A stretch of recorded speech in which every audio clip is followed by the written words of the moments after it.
You can have play without toys, absolutely. But usually the two going together are a good match. They can enrich play, they can capture children's imaginations, and a child needs toys.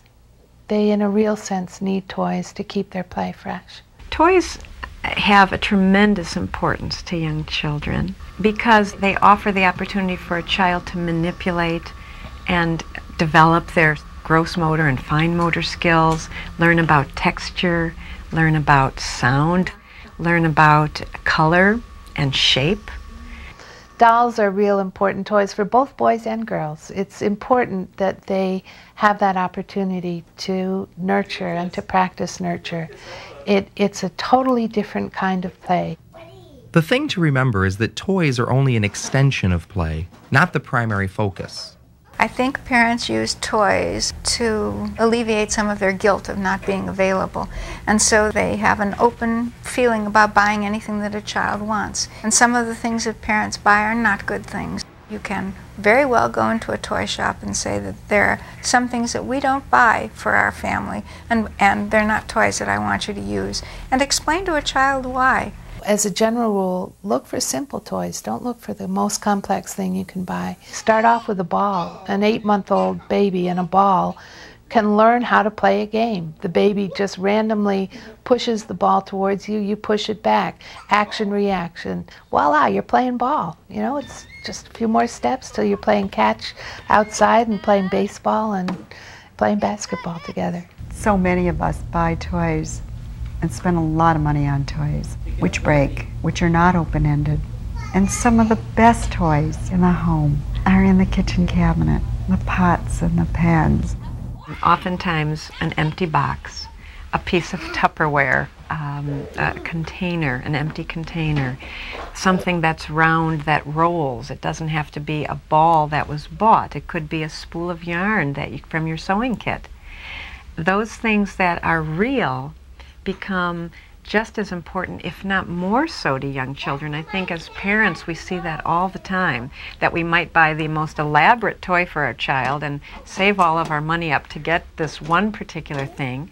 The child might use it for a very short period of time, and then it loses its value, and they move to something within the environment that's real, like the telephone, and want to spend hours and hours and hours picking it up and hearing the sound and putting it down and finding the receiver and pressing the buttons.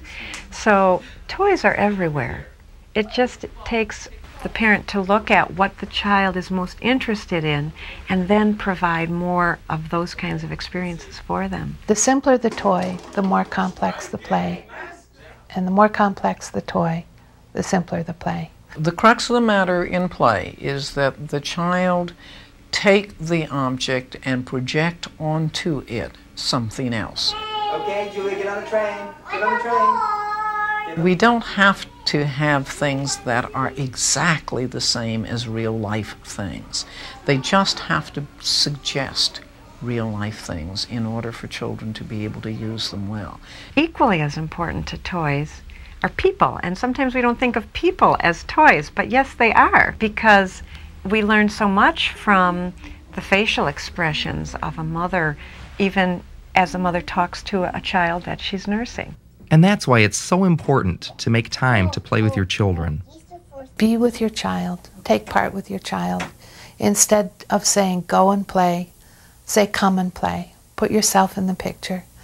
Forget you're an adult. Suspend your own reality and join into theirs. It can be really difficult to let go of some of those adult inhibitions and to lie down or climb under a chair and hide there and wait for your child to come. Just join in. If dinner's 15 minutes late, it really doesn't matter. If the floor isn't washed, it really doesn't matter. But it does matter if you play.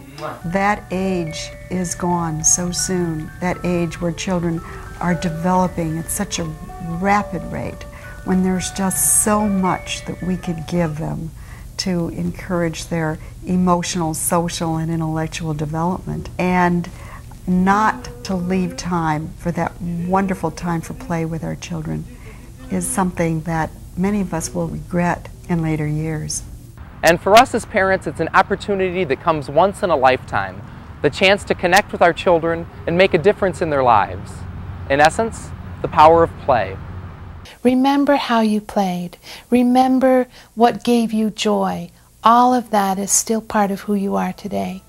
And if you can bring that back into your play with your child is going to be very, very lucky, because they're going to have an adult playmate who remembers what it is to play.